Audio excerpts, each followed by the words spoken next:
Hi, it's Pepper. And here we are in mid-December, almost at the end of the year. Can you believe that we have made it through this year? It's been quite a year. I think we can all agree on that. We might not agree on all the different things that have happened this year, but we can definitely agree that it has been a memorable year. 2020 is not a year that we will easily forget. More than likely, we'll remember almost everything we did or didn't do or weren't able to do because of the circumstances of this year. So before the year is over, it's a good idea to look around, feel around ourselves, let there be a natural completion to the year, to thoughts and projects if possible. And there's good ways to do that. So in the next several videos in December, we'll be talking about looking at how to look around us, what to look for, what to see. And then maybe in January, hopefully, we'll be looking at how to look forward openly and generously. So I've heard from the comments and responses from you that you are liking these technique style videos, that you find them helpful. So let's go on with the next few of these in this series. So before we can really look back, we need to become aware of everything that is around us. And that's not something that most of us are used to doing, not anymore. And truth be told, we were never really shown how to do that. We grew up in classrooms where we were told to, eyes forward, look at the teacher, look at the front of the classroom. Later on, we learned how to drive, and you want to keep your eyes on the road in front of us again, and maybe glance into these mirrors that are around us to assist us, where we see reflections, partial reflections of what we assume and mostly take for granted is behind us or around us. And we also watch television. We have screens in front of us most of the time. So our vision has become less than peripheral over time. And again, it was never really expanded to begin with. That's not always true. If you talk to people who are nature enthusiasts who spend a lot of time outdoors, sometimes in less than optimal situations, if you talk to elite athletes and other people who maybe lead others who may be there to enjoy themselves, someone has to be completely aware of one's surroundings. So there are people who are aware and have been shown, maybe even in the military, right? Have been shown how to be aware of what is around us, around you at all times. But for the most part, we are at ease in our world, and we don't do that. We take for granted what is around us, and we take for granted our ability to respond to the things that are around us, situations, people, traffic, whatever it may be. So we are, in fact, not simply directional beings with a beginning and a journey towards an eventual end. We are dimensional beings.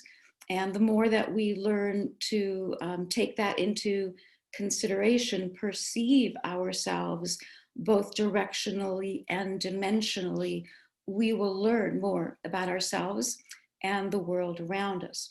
So in this video now, we're talking about, let's say, peripheral vision, or at least as much as we can perceive that is around us in our common situation, in our common environment, wherever we are. So if we don't do that, then we are, again, back to facing forward, and maybe we have a 45 degree, 90 degree, if we're lucky, 180 degree vision around us. And then the rest, what happens to the rest of that? We don't know. We just assume. So here we are then now learning or relearning, taking into consideration our environment. We're not just talking about being safe here. We're talking about being curious and interested and able to perceive much more of the world around us, so that it doesn't have to be described to us or told to us by someone else. So we want to develop our abilities to perceive. And we're talking about very natural abilities here. We're not talking about supernatural abilities that some people may be born with. We're not talking about special gifts. We're simply talking about the ability to perceive more of what is around us. If we were to begin to remove one by one or all at once, all of the instruments that we depend on, all of the ways that we are plugged in, whether it's to the weather on our smartphones, measuring devices, anything that you can imagine, if we were to begin to unplug those things a little at a time so that we don't go into complete shock, we would soon discover that we have to do more things for ourselves. And we can depend on ourselves and each other and our own instrument, ourselves, our body, our senses as instruments of detection. And so that's what we are talking about doing now. So we become, in some ways, more aware of what is around us. There's a whole scale for that. And some of the things that depends upon is curiosity and interest. And that either expands or contracts awareness. The more curious and interested we become in something, the more awareness in that direction expands. Doors open, windows open, and we perceive more. If we're mildly interested, disinterested, whatever the case may be, then those abilities kind of wane, and we kind of go back to depending upon whatever is in the screen in front of us, even if that screen is just daily reality. So what we want to do is to become more aware. Animals do this, we're aware that they do. Plants and trees do this. We're becoming more and more aware that all of these things are interconnected. And if we ever allow ourselves to be, we will discover that we as human beings are also very interconnected to ourselves, our dimensions, each other, and to everything else that is upon the earth, plants, animals, minerals, all of that. Somewhere deep within us, we know that, we can kind of think or imagine that. It just seems to have kind of gotten away from us how that was or how that used to be. So we'll see what we can do about reconnecting some of these things and redeveloping these skills, which are completely within our ability to do. It's not too late. It's not difficult to do. It doesn't require any particular talents or abilities. I stress that again and again, using myself as an example. I think if there's anything I didn't lose over these years, it's just that trust, that trusting in what is available to me out of just reaching for it, or reaching for an invisible hand or a vision or something out of the corners of my eyes, and maybe just trusting and following that as an instinct, just an instinct, an inkling that if I did, something will come of it, something worthwhile will come of it. And I'd love to pass that on to you as well. And hopefully that will make sense. So essentially, we're just talking about developing our awareness, our attention upon awareness, our interest and curiosity and attention and awareness And all of these things begin to come together as one. And as they do, all of our senses at once begin to activate. Instead of saying, I'm seeing this, I'm hearing this, I'm feeling this, it sort of starts to happen at once. And so all of these senses coming together at once is called sentience. When all of the senses work together as one, it's sentience coming together, which is what the planet does with all that is available, including ourselves. And when we add that awareness and these different ingredients, as if they were ingredients in a recipe, they all begin to work together. They recognize themselves as moving parts of a whole, and they begin to come together on their own. It's like recognizing a long lost relative or something that once belonged, or the one missing moving piece that activates the clock. All these things, I'm describing it in different ways, but you begin to feel it.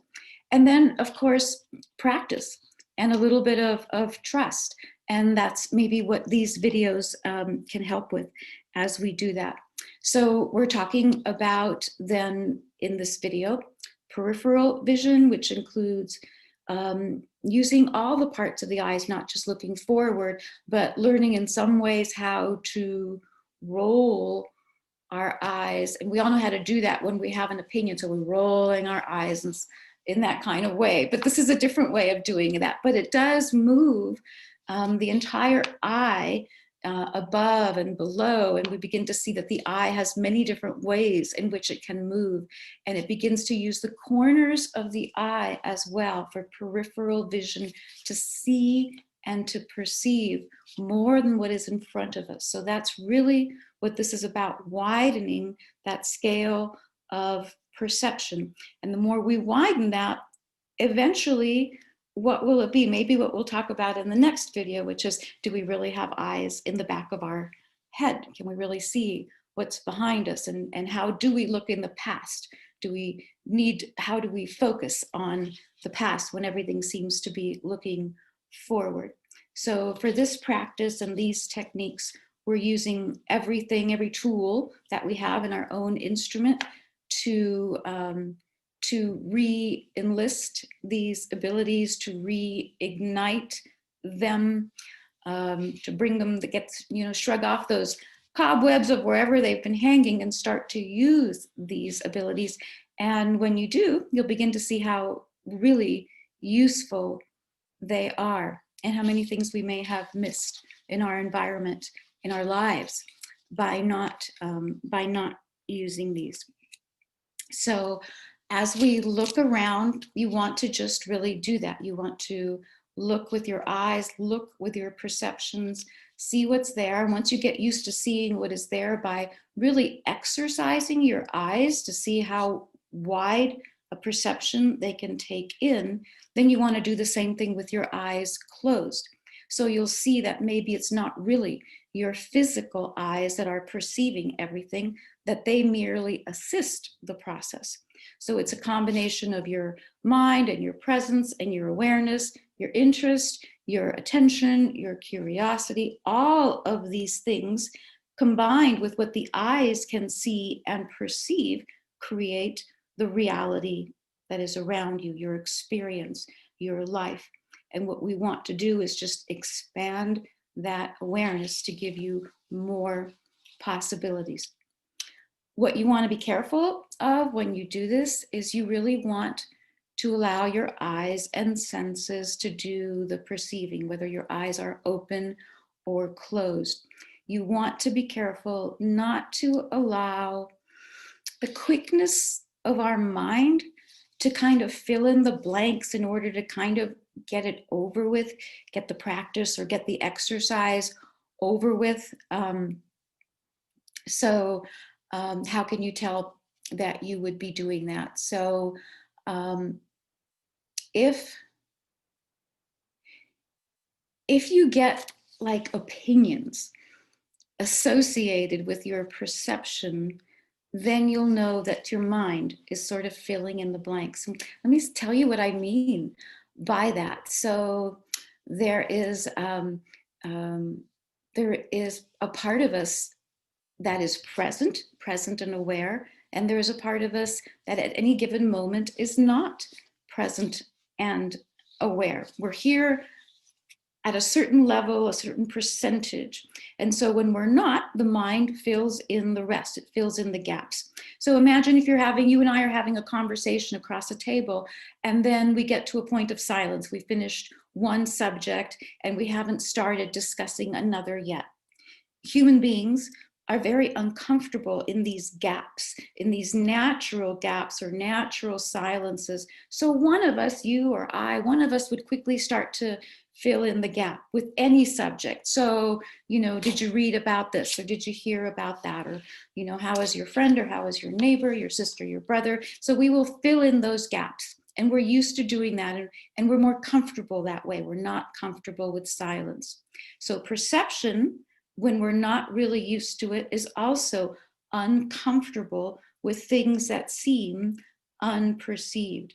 So think about, for instance, on your smartphone, if you're looking at a map and you're going faster or scrolling or whatever it is that you're doing, and your map has not yet populated with whatever view you're more accustomed to, and you're seeing kind of this empty grid, and it seems kind of almost odd or uncomfortable, and we really want it to fill in more quickly so we can see and feel where we are in this map. So our minds do the same thing with reality. They don't like these gaps, and they will do almost anything to fill them in. So even using your peripheral vision, your mind will fill in what is usually in a space. Maybe you have a stack of books that's usually there, but it's not there right now. Your mind will place it there. A magazine rack, laundry to be done, wherever you normally place your keys. These are all just examples. So we want to try to avoid that when we're doing these exercises. We want perception to become strengthened, not the mind that's just filling in those gaps and spaces for us. So what else? What else can I tell you today? Again, yes. So other than having this mind filling in the gaps, when there are strong opinions associated with a perception, that is usually the mind also filling in those places. If I see the color blue, but my mind all of a sudden says blue, I don't even like that shade of blue. There would be no reason that in a just a general perceiving kind of mode that that thought would come. So that's a mind thought. Or maybe you have an idea that you would like to see about living somewhere else, and so the idea comes, or the thought, or the vision. You see yourself momentarily living in California. And then the mind says, what, California? I could never afford something there, or I could never find a job there at this time, or whatever it is. These kind of opinionated things that come from a place of the mind that has already decided something for you, made these leaps and associations. That's not true perception. True perception is more like open range, more like you can see further, perceive further, and it doesn't usually arrive accompanied by strong opinions, thoughts, negative situations, comments like always and never, and things like that. So those are things that I can kind of tell you to look forward to. So most of the things that you would perceive would have to do with the now and the near now, in everything that is peripheral. So anything else I can tell you to do if you want an exercise and you're either don't embarrass easy, or if there's no one around, you can, just kind of put your arms out as far as you can reach and, turn around 360 degrees. And so that would be whatever it is for you, 3 feet, 4 feet, 6 feet, and decide that everything within that immediate circle, sphere, above and below as well, is available to you for your perception. And so practice with that, everything that is within that sphere that you can touch, almost touch. And after you've worked with that for a while, then you can expand that to double the size and then triple the size if you want. And that all should give you plenty to do before you and I come together again. So I hope that you find this video interesting. Write to me, talk to me, tell me what you think. And what we are going for here are just practical and simple exercises in perception, looking forward, looking peripherally. Next time, since it's December, we will be looking behind us, hopefully gently, at our past before we begin to look into an expanded vision of our near future as well. So that's it for today. Thanks for joining me, and I'll see you again very soon.